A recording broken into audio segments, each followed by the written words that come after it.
Hare Krishna. Yes, some question. Maharaj, online question from our viewer. Her name is Renata. So she's asking, for many times I've heard that envy is the primary cause why jiva-soul falls into the material world. So I have a serious question. Was our fallen condition caused exceptionally by envy of Krishna, or it could be caused by envy of Srimati Radharani as well? The premise of these situations seems different, but I might be wrong, so please correct me. She wants to hear your answer.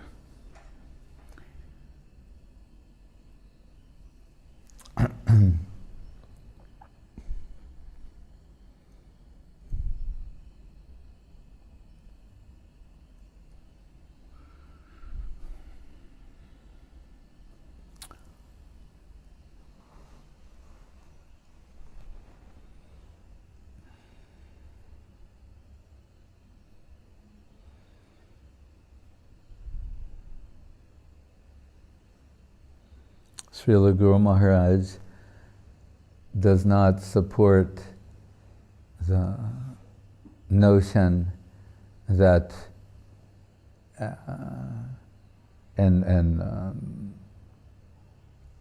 full awareness of the position of Krishna or Radha and Krishna, that souls that would imply in Goloka that they're expressing some envy towards them and being cast out into the material existence.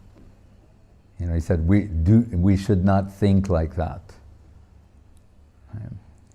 The only known instances of souls, exalted souls from Goloka coming to this world is out of the necessity of Leela, and that's something else. So if in their pastimes there's some quarrel or some perceived offense, and one gopi curses a cowherd, "What, you go to hell," and they have to go into the material world, and then they play in Krishna Leela in the form of a demon or something. That's what we call necessity of Leela. But the idea to open that an eternally liberated associate of the Lord would express envy toward the supreme entity, Krishna, meaning being in the central conception of the infinite, and from that position to express envy toward the Supreme Lord or his dearest, do not think along those lines. So, although it's an elaborate subject matter and many questions arise, still, when Sanatana Goswami, the beginning of the so-called Sanatana Shiksha, Mahaprabhu's instructions to Sanatana Goswami, it says, "Ke ami kene amoy jarita pitroy, ihan nahi jani kamone hitohoy." Who am I? Why am I suffering from the threefold miseries? Adhyatmika, Adi Bhautika, Adi Devika. And he says, if I don't know this, ihan nahi jani kamone hitohoy, then how can I know what's beneficial for me? What is Mahaprabhu's answer? To think of what the question is and think of what the answer is. And that's in the primary position. This is the beginning of the answer. Jive Swarapai Krishna Nityadas. Says, you're eternal servant of Krishna. Then what? Krishnera tatasta shakti, Beda Bed Prakash. So he's saying here at the outset, jivas are tatasta shakti. That means they're in a marginal position. What does that mean? Situated between two realms. Right? So it means at the outskirts, on the outskirts of the Swarup Shakti. That's the margin. That's not saying in the center. and the central conception of the infinite, but rather on the margin, that means between two planes. From that position, deviation is possible. With some innate expression of however we want to determine envy, resentment. Do you want to reign in hell or serve in heaven? Right. So the concept, the being resisting the notion of servitorship and submission in favor of self-assertion and self-establishment, as Guru Maharaj is termed pratishta. Right? We're told pratishta, kana kamini pratishta. Pratishta to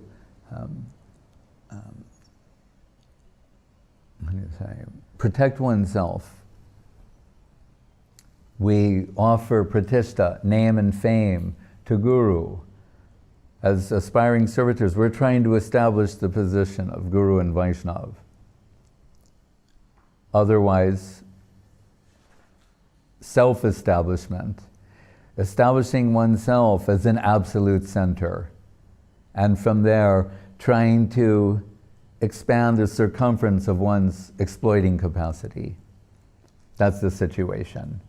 So that means the envy expressed is innate, but what's another word? Where it means, not fully developed. I can't think of the word right now. Like Guru Maharaj gave an example once of the partition of India, and which resulted in the creation of Pakistan. Salman Rushdie wrote a book called Midnight's Children, because at midnight you'd be, a Pakistani or so, but people were given a choice in this particular instance. But why Guru Maharaj is giving this example is saying they don't know what it's going to be. There is no Pakistan yet. It'll happen at midnight. But they're saying, so you can stay here in India, or there's this new country that'll be known as, you have the option to go there. So that means they don't understand what that is fully, but there's some sense that perhaps in that plane I will realize my prospect. It's something along these lines of like this, I keep using the word innate, but there's another word I'm thinking of that means about that initial position and choice. So you understand it means like the way it's presented in Paradise Lost. Reign in hell, serve in heaven. A general prospect. Because jivas, according to Guru Maharaj, and in line with Mahaprabhu's teachings, Sanatana, all of our acharyas, is that the jivas, they're from this they're tatastha shakti, which tata means they're situated in this almost imaginary zone. What does Bhaktivinoda say? Like, where on the bank, tata also means bank, riverbank. Where is it, riverbank and water? There's that one point where it's going from one to the other. So he says, an almost imaginary position. And remember, we're not talking about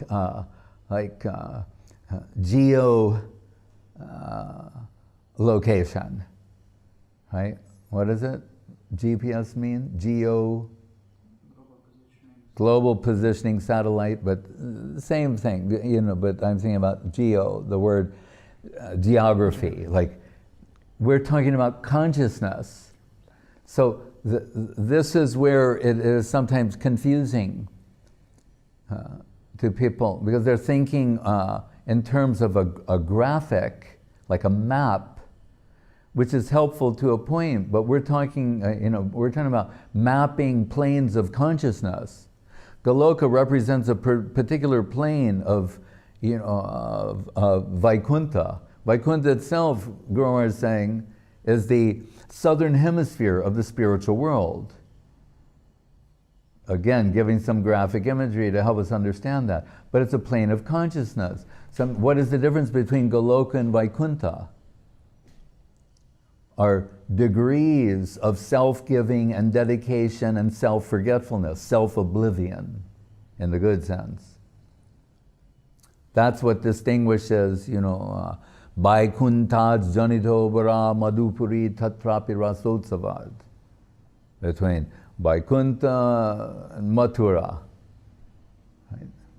As I said to Guru Maharaj once, just thinking aloud, I said, oh, so there must be a difference between a blade of grass in Vaikuntha and a blade of grass in Goloka.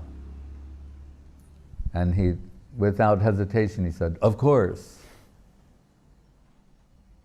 Vaikuntha represents 2.5 rasas, Shanta and Dasya. In the case of some old-time servitors, there's an element, component of Sakya-rasa. But you have to go further to Ayodhya, to Dwar, and then what is in Ayodhya? Ekpatni. Ramachandra has one wife, Sita. That means that is seva. This is the seva mayoyam loka. So that sort of seva is reserved for one in the plane of Ayodhya. Where is expanded into Dwaraka, 16,108 queens. But then expanded further, and Mathura, Vrindavan hoite Govardhana Sharla Gandharika Giridhari Jatta Kridda Koila. It's a gradation of levels of dedication and self-giving and self-sacrifice, self-surrender. So innately, but here we're told, so the jivas coming from an undifferentiated plane of consciousness, they differentiate. Some differentiation is there, and this base proposal, right? Guru Maharaj compares being in the Brahmajyoti to national consciousness, like a national identity. Right? But it's not, specific, you have a specific identity within a national identity. So there, base proposal, the serve in heaven prospect or reign in hell? So like king of hell? Yeah. With the crown and everything? Possible, yeah.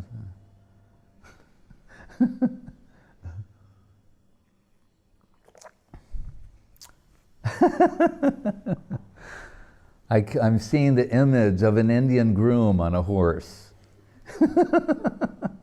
I don't know why that's coming to me at this moment. Oh, because they forced a man to marry a woman the other day, and I saw that image. He went to a wedding, and then they kidnapped him and made him marry another girl. Anyway, these things are going on. But, so that prospect, just think of it. Actually, don't think of it.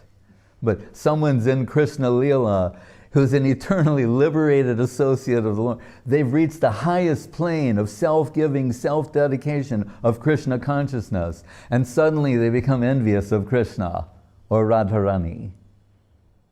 That's just it's not possible. Again, unless you want to go back to the necessity of Leela, the competing groups. But once you remember, that plane is a particular plane of consciousness that, like, Shuddha Bhakti is like the baseline of that. What are all these descriptions? Anya Bilashita Shunyam Jnana. There's no such tinge in that plane. So like suddenly they become tinged?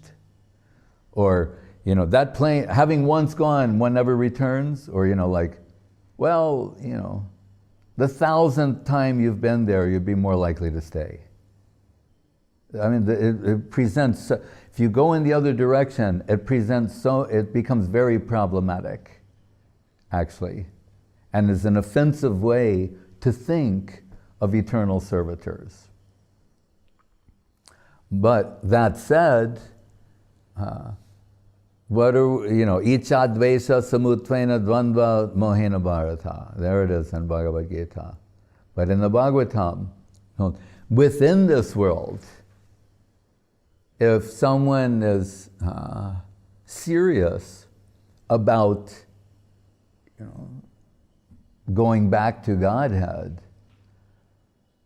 to that plane, then we're told, nirmat saranam satam, you cannot be envious of the devotees. Guru Maharaj will go so far as to say that it's a given that you shouldn't be envious of Krishna.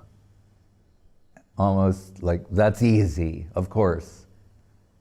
He's saying, but that's not the actual test of Krishna consciousness.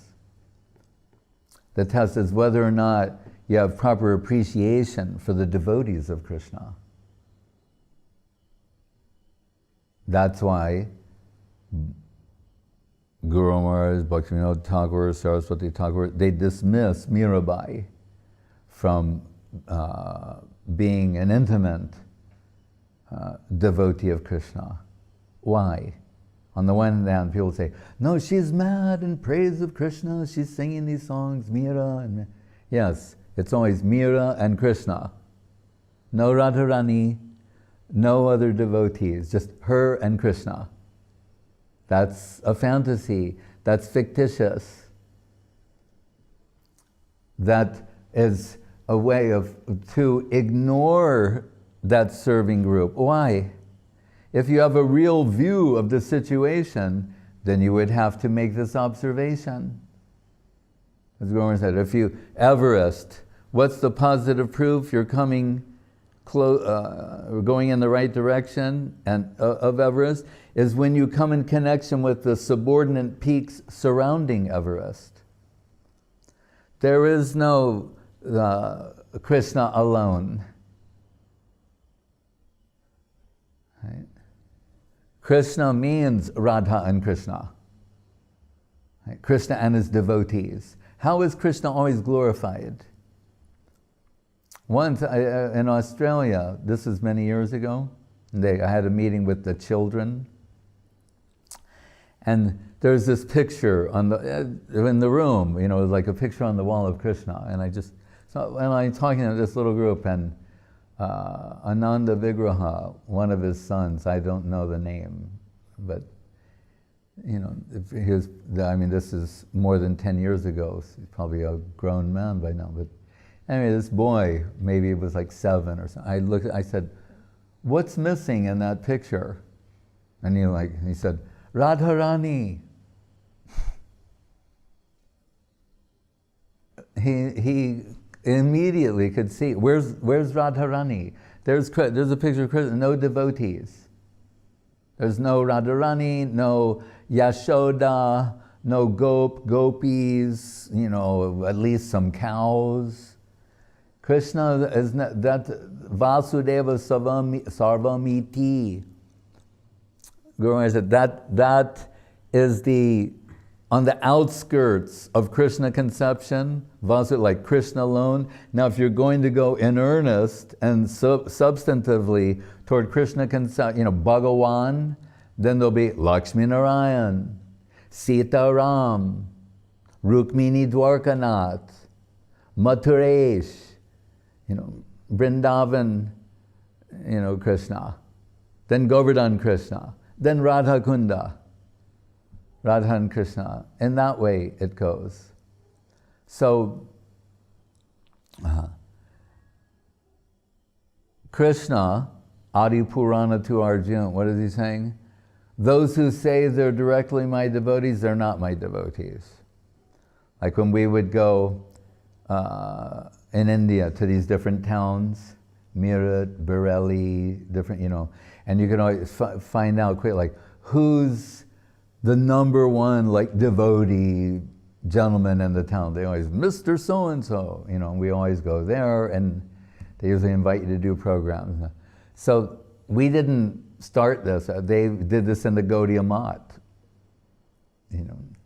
And Saraswati Thakur would be someplace, and they would introduce some man as like the number one Ram Bhakta in the town, or by reputation.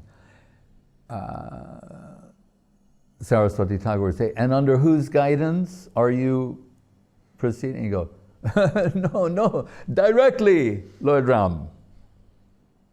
And you're like, "Oh, acha," and then later, I mean, not in front of him, but later, Saraswati Thakur would say to his disciples, he has no devotion. Because he's not naming anyone. Whisper, if you have to say something, whisper.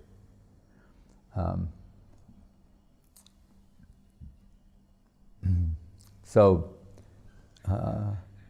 that's how you identify who is a substantive devotee. Under whose guidance are they? Right? And the ultimate devotee being Srimati Radharani herself. Right?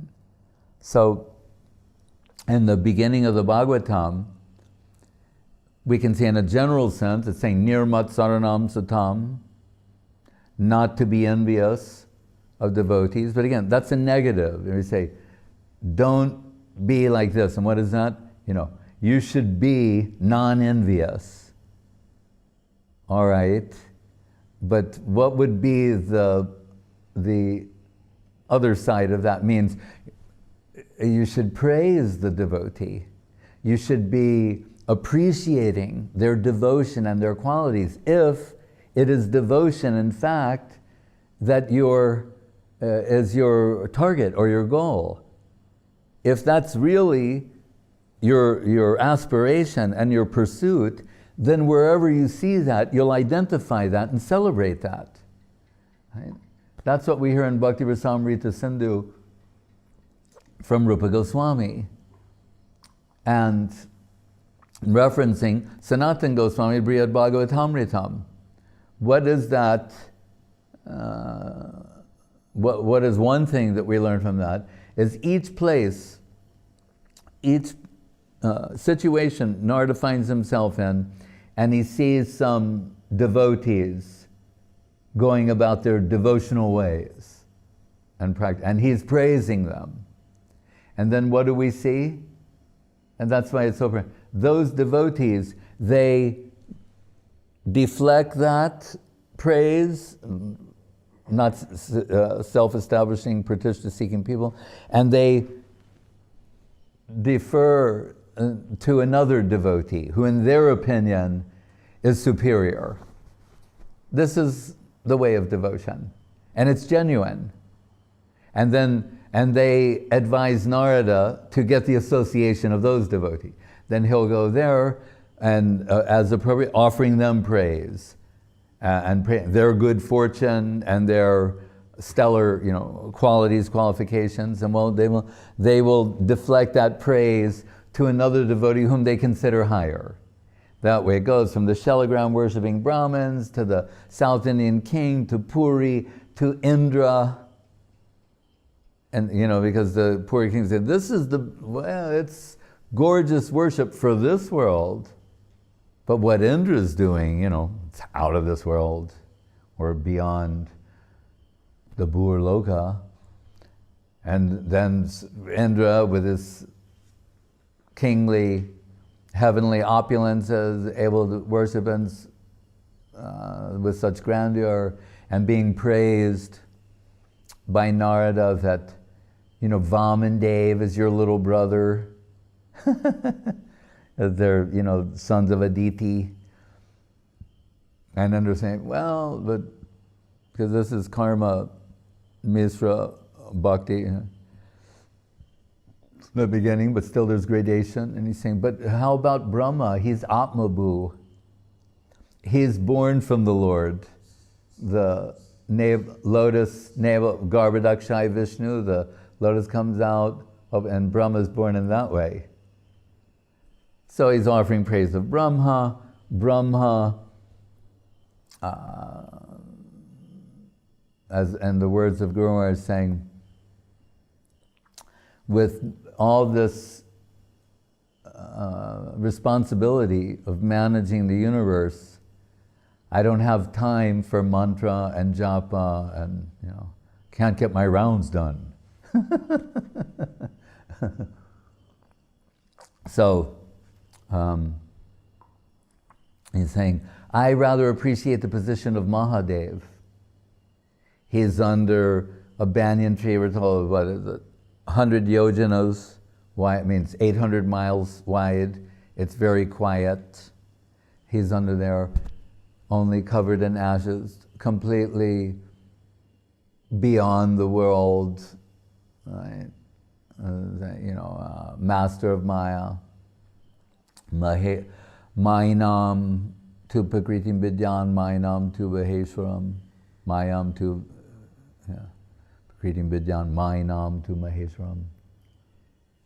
And that's Shiva. And here, in this, because we have Bhog Shiv, Tyag Shiv, Bhakti Shiv, here he's showing Jnana Misra Bhakti. So from the Karma Misra, of Indra to Brahma, then Jnana Misra to Shiva. And he is saying, actually my position is not so fortunate because I have these foolish disciples. His name is Ashutosh, he's easily pleased. They do some top for Shiva to get some boon, and then they're bringing me in collision with Krishna. So, and not only that, he's saying, I am ashamed to say it. And he said, but I wanted a position greater than the Lord. Such a shameful man. And what does Sanatana Goswami explain? And Narada, he's saying, actually with you, what you're saying is, you want a position greater than the Lord. What is that position? A devotee. So you're indirectly just praising the devotees, but you're saying like, you wanted a position greater than the Lord. Really what it means is you want to be only his servitor. And Parvati, she's overhearing these discussions and she gets involved. And anyway, Shiva said, I rather appreciate the position of Prahlad. And that's where Shuddha Bhakti begins. 7th canto, Srimad Bhagavatam, Nasabritya Sabai Banik. Prahlad, when Nrsimhadev is offering him boons and benedictions for his fidelity, Prahlad's feelings are hurt. And he's saying, I didn't worship you to get something from you. I'm not a Vanik businessman. That I did this and then I get that, you give me this. No, not like that.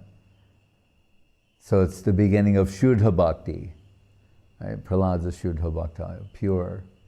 He's saying, and we're told when Narada enters, he's singing the praise of Prahlad Maharaj, and Prahlad Maharaj is going, Gurudev, stop, please, this is not good. The Guru will give so much praise to the disciple, it's not good for the disciple to hear those things. He said, I'm one of your insignificant, aspiring servitors, and you're giving so much, please, stop. And Prahlad saying, by your grace, Gurudev, to Narada, by your grace, I could remember him under all these circumstances. It's not that I have some special ability, but by your grace, I was able to remember my Lord under all these trying circumstances. But I don't have any active service like Hanuman. Think of Hanuman. So we see each devotee is lost in remembrance and praise of other devotees. That's a devotee. So someone who's allegedly a devotee and has no praise for the devotees, then we understand their position is not substantial. What Guru Maharaj calls fictitious devotion. So at best, it can only, if there's no intimate servitor involved, then it means you have a very distant conception of Krishna, not near, as they say, up close and personal. These are the secrets, the open secrets of devotion. So always appreciating devotees. That's the sign of nirmatsarja, of not being envious, that we can offer them praise. Right? And we're told this is the secret of Krishna conception, not to just make all these fantastical statements about Krishna. Guru Maharaj's sloka, Yadamya Mahima Sri Bhagavatam Kathayam Pratipatam Anubhutam Apya Labdavideya Tadakila Rasa Murti Shamalila Avalambam Madhura Rasadi Sri Radha Padapadmam Prapadye. So the book, so we're told it's the Krishna book, it's the book of Krishna, Krishna conception. The Bhagavatam is considered the body of Krishna. But Guru Maharaj is saying here, although her name is not mentioned ostensibly, actually at every step of the way, every sloka, every passage is meant to take us in the direction of the service of her holy lotus feet, Radha Dasyam. Because we'll say, no, it says everywhere, Bhagavatam is a book about bhakti, about devotion. Yes, and devotion will always take place under the guidance of the superior servitor. No superior servitor, then it's suspect. Raghunath Das Goswami is the Prayojan Tattva Acharya. Right? He indicates what is our ultimate necessity, and that as being Radha Dasyam. What is his sloka?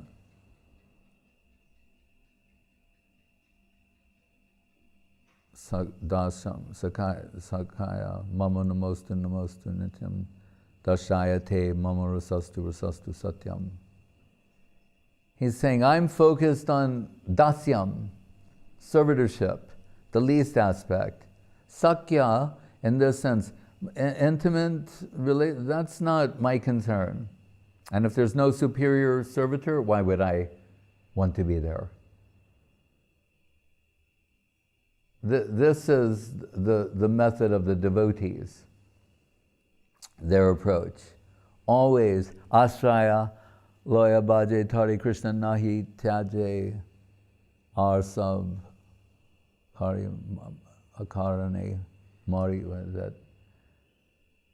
They don't try for Krishna directly, but take shelter of the devotee of Krishna. And Krishna is saying, those who say, making a big, loud pronouncement, they're my devotees. They're not my real devotees. Who are my real devotees? Who are devoted to my devotees. Bhagavatam, Achyuta Priya means Radharani. Who is most dear to Achyuta, to Krishna? She is. So then, another way of saying this is then the real devotees are those who are devoted to Radharani and her servitors, the Brajagopis. That's how you find out who the real devotees are. So it is true, to go back to the original question, that this envy of now, that we're spelling out, of Radharani and her servitors, that will prevent one. Aparadha can also mean that. Aparadha, what is against her position and her suggestion. So then we understand, yes, you cannot enter that plane, but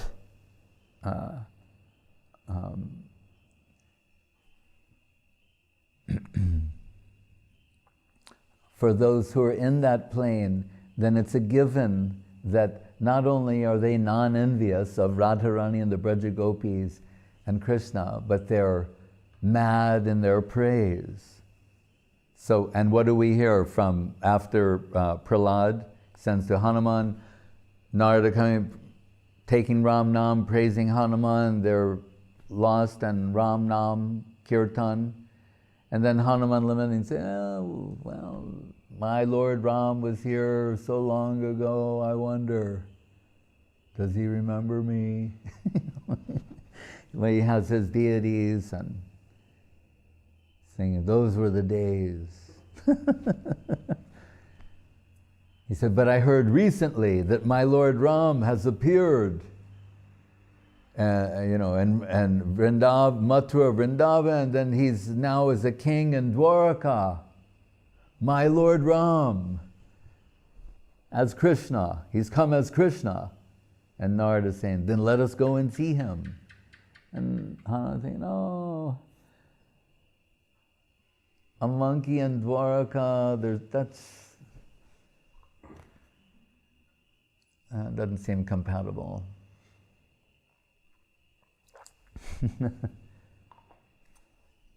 But there, he said how friendly are his pastimes with the Pandavas. He's praising Yudhisthira, Arjuna, etc. Then Narada comes, praising Yudhisthira Maharaj and his brothers. And Yudhisthira Maharaj is lamenting, saying that actually what disturbs me is that when people see the kind of pastimes that we have, they'll be discouraged from pursuing a life of devotion. They'll think, well, to be a devotee of Krishna, the life of trouble. Look at the Pandavas, look what happened to them. I was saying, there are some people in India, they won't keep a Mahabharata in their house because they think the family there'll be quarrel, family quarrel, and in a strange way that shows you how deep the DNA of the Indian people, that they believe all these things. So he's thinking like that. Then when they see our path, no one will go, I don't know if I want to be a devotee of Krishna. And Narada saying, no, when they see your pastimes, what it's telling them is when you're a devotee of Krishna and you're going against the current of the world, or you're in some very emergency-like situations, under great adversity, that Krishna will come and rescue the devotees. That's what we learn from your pastimes. You're just, well, different ways of looking. But he's with the Yadavas now in the Sudharma Assembly House in Dwaraka. So Narada goes there and then find what the situation. They all wait every day, and there's a door that Krishna enters through. So you can imagine the sort of intensity. I like to remind our yoga friends who are meditating, because they're like, well, you meditate, you think about different things. And this is a type of meditation. You're staring at a doorway in anticipation that Krishna is going to walk through that door. What kind of meditation is that? And it happened like yesterday. So it's going to happen again today at a specific time. That door is going to open and Krishna will walk through.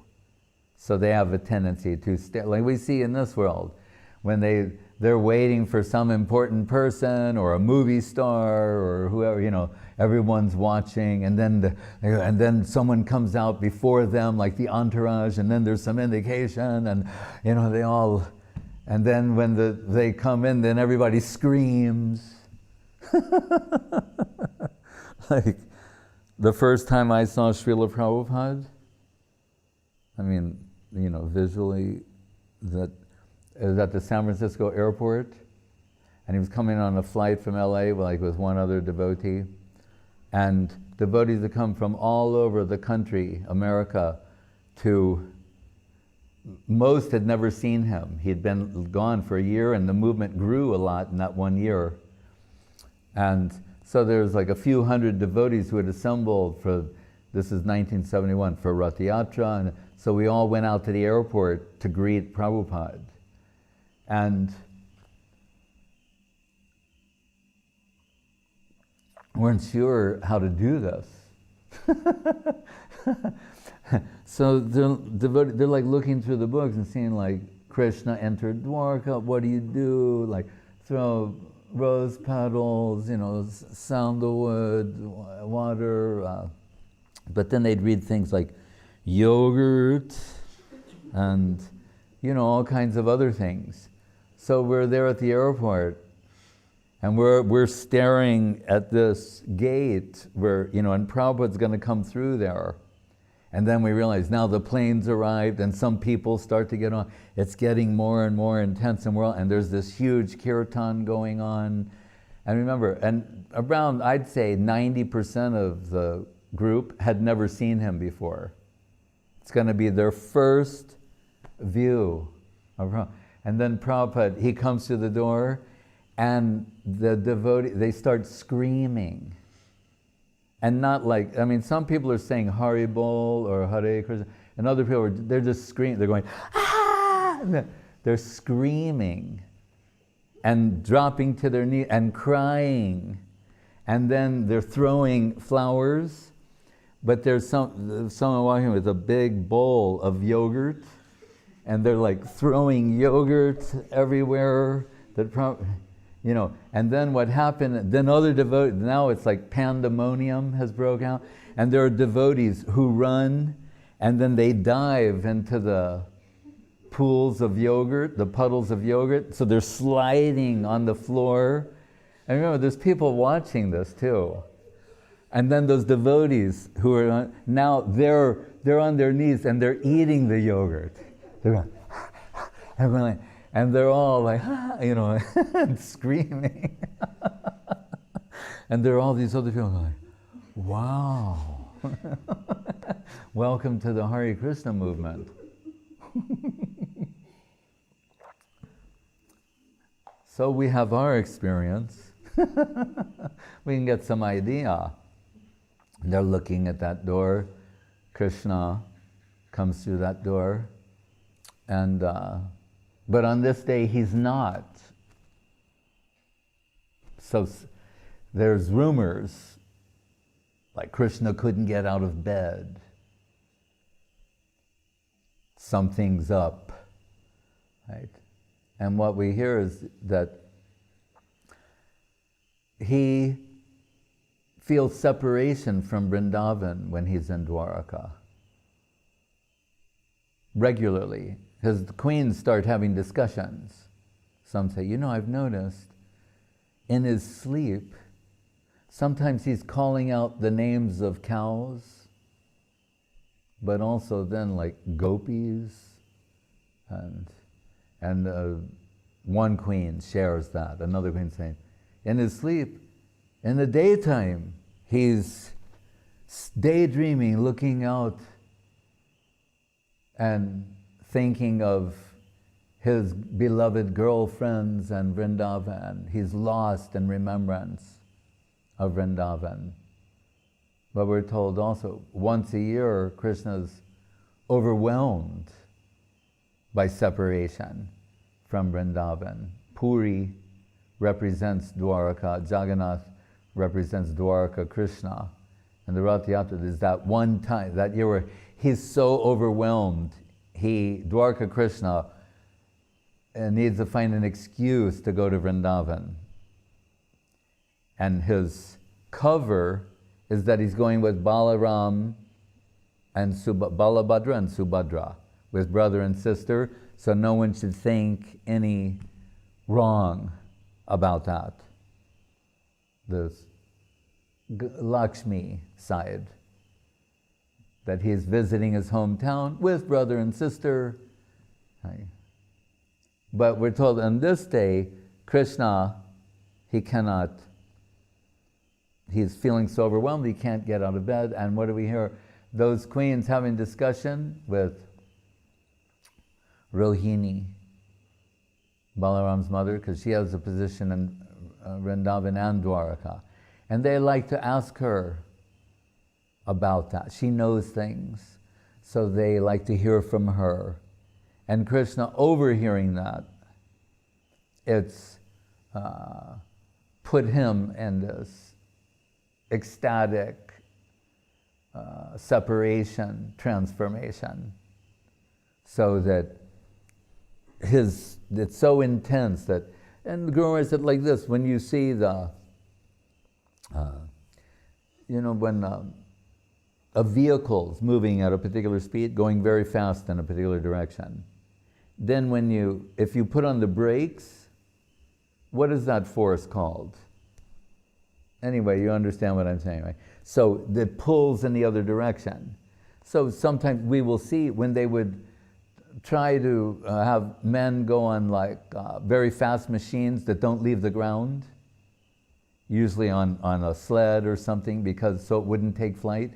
When they would show, and the same thing, G-force, you see the faces start to transform because of it's pulling in another direction. So Guru Maharaj said, in this way, Krishna, we can say, is moving at what? The speed of infinite and Dwaraka Leela. And then the pull, the separation feeling from Vrindavan, that's pulling in another direction and producing this ecstatic transformation.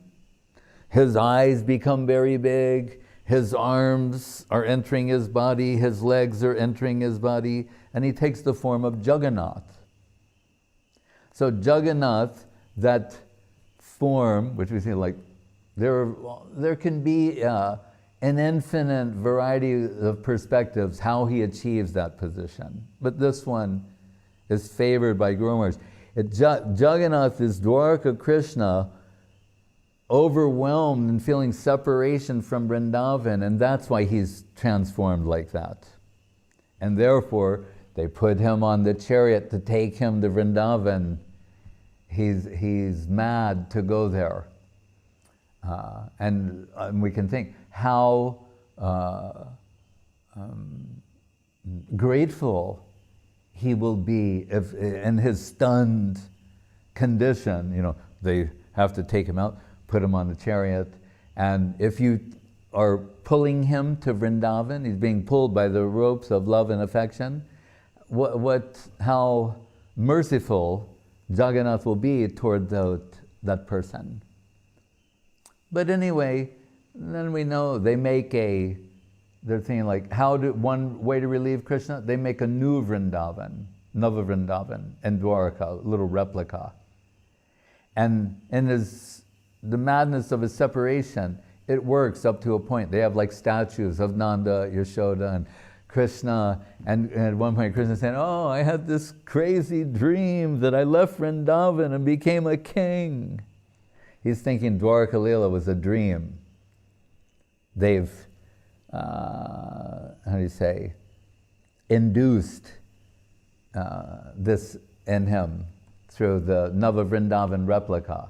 But then gradually he comes out of it and realizes, oh, I am a king in Dwaraka.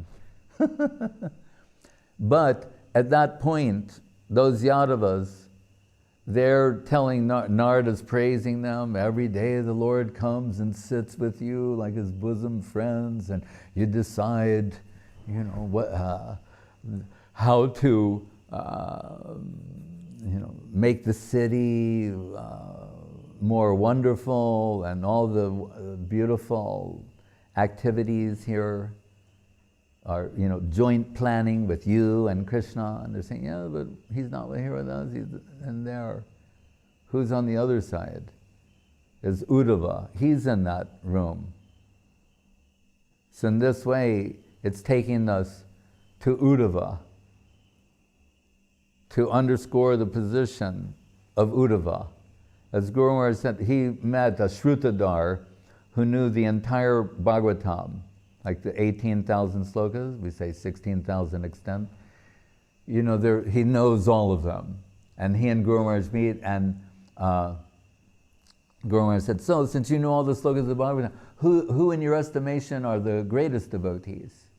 And he says, the 4 Kumaras, Chatushan, sons of Brahma. You know.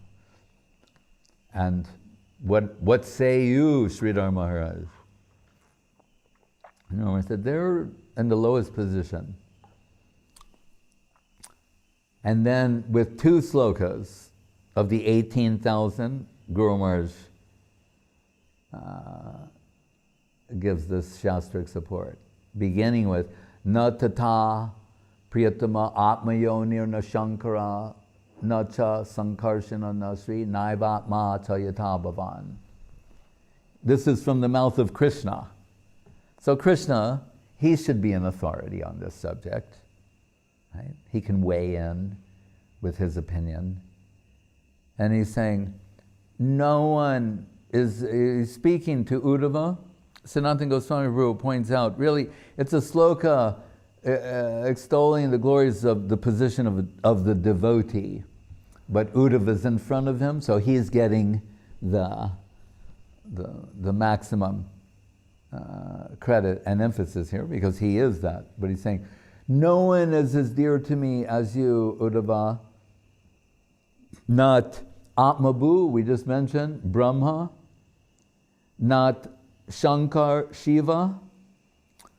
Not Sankarshan. Right? Not Sri, means Lakshmi. And then he goes and he says, Naivatma Chayatabhavan. My own self is not as dear to me as you are to me. So in one verse, to the holy lotus feet of Uddhava, what say you, Uddhava? And that Uddhava, as he's approached by Narada, and we can see Brihad Bhagavatamritam concludes this way twice, with Uddhava saying, with the emphasis on this sloka that comes from the mouth of Uddhava, where what does he say? Asamaho charanarenu jushamahangsham Brindavane kimapi gomulatosadinam yaddustajam swajanamarjapatam chihitva bejur mukunda parivim shrutibir vimrigyam. Saying what the Vedas are pointing in a particular, they give indications, go in this direction. He's saying they're indicating a particular direction. He's saying the gopi girls of Vrindavan, they've got that. And not only have they got it, they own it. They own, the copyright and trademark to Krishna. He's theirs to distribute or not, according to their will. He's saying they are, and how did he learn this? That when Krishna is in Mathura, and the gopis are feeling such separation from Krishna, I just thought he didn't ask to become a blade of grass in Vaikuntha, just as a sidebar. But so Krishna writes the message and gives it to Uddhava, right? Uddhava Sunday, you deliver this. So that one thing is to give them a message, right? Here's a message from Adhoksaja. And when Krishna is telling the Braja Gopis, like, you should learn meditation. God is everywhere. You should learn how, God's everywhere and everything. And if you learn like yoga and really get good at it, you can look and see the Lord's presence in it. And the gopis are like, it's making them angry to actually hear this. Krishna telling, we should take up yoga or become jnanis, or like, what are you saying? This is insane. It's an insult, But he took the message, but then Uddhava is seeing this reaction among them. And what does he see? That's the Braja Gopis, but Radharani is in the highest level, the deepest level of divine madness. that is exhibited in the pastime known as the Brahmar Gita, the song of the bumblebee. While Uddhava is delivering the message to the Gopis, Radharani is on the side, and there's this big Brahmar bumblebee, who, remember, is yellow and black. And he's floating there, and Radharani is chastising the bee, because she's saying, it's there, and acharjas are split and saying, did Krishna take the form of this bee to see her? That's possible. Or he's her messenger, and like, she's chastising the bee severely. It looks like the bee is going for her feet and shooing him away. Don't dare touch my feet. And she sees the pollen on the mustache of the bee, saying that, which to her looks like kumkum, and there are many things that then she, anyway, we can't discuss that, but that's Rupa Goswami does, they give some analysis, but one verse we can say, he says, Yadanucharita lila karna piyusha viprut sakrita dana viduta danda dharma vinashta sapadigriha kutumbam dinam utrida bahava vihanga bhikkhu charjam charanti. She's saying, if a drop of hearing about Krishna should touch your heart, your life is ruined. That's what she says. You'll never be the same again. You won't be able to take the world seriously and all the people in it. That's the effect of a drop of that divine substance. Yad anucharita lila karna piyush. Piyush means nectar. That enters through hearing, it touches your heart, then your life is ruined. But it's another way of saying you become liberated from material existence. That's what you're saying. That's all ruined. You mean the hell that we signed up for, the rain and hell program, that's finished, right? Then you'll be like, what? These birds, they come, they fly in, they eat a little something, they go. They don't generally stock the birds. They take a little something, they don't, like, well, let me put, like monkeys, you see, they're like stuffing their cheeks full of stuff, and then later, like, oh, right? They do that. The birds don't do that. But, so she's saying, then you'll be like homeless, like these birds, and just barely get, But then we say, but what are those birds? And try to say, it's a particular kind of bird you become. A hangsa, like Paramahansa. So she's saying the end result of, another way of reading it, after you're touched by a drop of the nectar of Krishna has touched your heart and you've lost all affinity with the material world, the end result is you become a Paramahansa.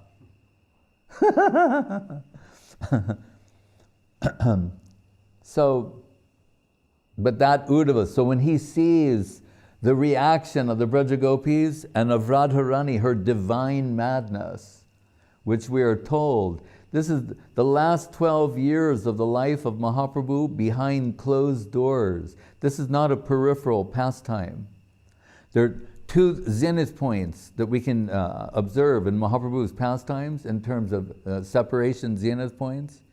One, the Rath Yatra we just mentioned, right? Where after all this long separation, Braja Gopis get to meet with Krishna again in Kurukshetra on the plea of engaging in auspicious activities during the solar eclipse. And that's what's celebrated in the Rath Yatra by Mahaprabhu and his devotees. But the other one, we're told, that's publicly, although what he's expressing, not everyone can understand. Rupa Goswami can, Srip Damodar, a select few. But not to diminish that in any way. That's his primary pastime of Mahaprabhu and his devotees. But still, it's executed from one point of view publicly, right? Before Jagannath, and as we say, many things are mysterious and confidential, but still in a public setting. Behind closed doors, with Ramananda and Sri Damodar the last 12 years incessantly. And we're told, like the Uddhava Darshan, that's an indirect way of saying Brahma Gita. These are the subject matters. The divine madness of Radharani. Mahaprabhu is plunging the depths of her divine madness that's expressed there. Right? So Uddhava, having seen this, and he's familiar, intimately familiar with all the queens of Dwaraka, the devotion of Rukmini, the devotion of Satyabhama and Lakshmana and the others. Right? He's saying, these gopis, and remember, Krishna is on the plea, you deliver this letter to them. Yes, that's the pastime. They have infinite depth and multifunctional, but there's another word, multidimensional. He wants him to see firsthand the devotion of the highest devotees. So that Uddhava was saying, Asamaho Charanarenu Jushama. My aspiration, I want to get some of the dust from their holy lotus feet. Notice he doesn't say, I rather fancy myself as being one of them, or an assistant. This is Uddhava. He knows what it means. Right? But here, in this world, those newly recruited to Krishna consciousness, they voyeuristically envision themselves as super servitors. But who is a super servitor? Namely Uddhava, who Krishna certified as being more dear to him than his own self. What does he say? Oh, if, Braja Lata, if I could be a creeper, that is Samaho Charanarenu Jushama Brindavane Kimap Api Guma Lato Shadi, Lata Osha, like a creeper, a blade of grass. He's saying, if I could have an atomic presence in that plane, then when they're moving, right? Radha, Padman Kitadam, Vrindavan Jaranam, that world that's embellished with the lotus footprints of Srimati Radharani, if I could have an atomic presence in the soil, some of the dust from her holy lotus feet would come on my head, thereby consecrating my existence. That would be my good fortune. That's what he says. That's the culmination of the Brihad Bhagavatamritam twice. At the end of the first 7 chapters, this verse appears from the mouth. At the end of on the Goloka Mahatmya, it appears again. To underscore, this is it. It means Radha Dasyam.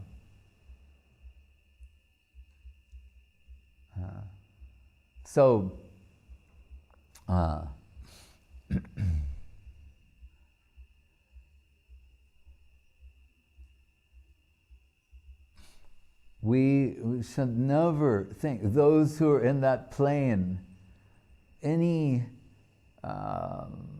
untoward thoughts in that direction. Right? As Guru Maharaj said, we want their grace, so don't be careful. We want the grace of such personalities. Brahma's prayer is similar. This Tadburi Bhagyam Iha Janma Kimapyatavyam Yadgo Kulepi Katamangri Rajobhishekam. But Brahma, he realized after what the Brahma Vimohan Leela, he's like made it more general, his aspiration. Uddhava's more specific. Seeing Radharani and the Vrajagopis. So there's no question of there being envy as it's conventionally conceived in that plane. And if we say, well, what about the opposition group? That is an arrangement of Yoga Maya to create emotional intensity, Chandravali's group and everything. And we know in her case too, I mean, the Guru Maharaj went once, that's like Rupa Goswami, Achchinam Nayanam Bubandushu Kritam Saki, Bahito, Guru Yorpita,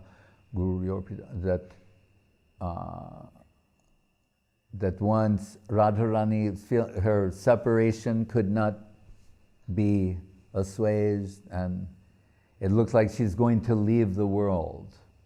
And she's crying incessantly. And normally at some point, that'll be stopping, but this time it's not stopping, and they're becoming very worried about her, that she might leave. And we hear, suddenly though, her tears are transferred to her friends and assistants. She stops crying, and they all start crying. So there's some sort of a transfer. But at the thought that Radharani may leave, Chandravali came and fell at her feet and say, "I admit it, you're the best."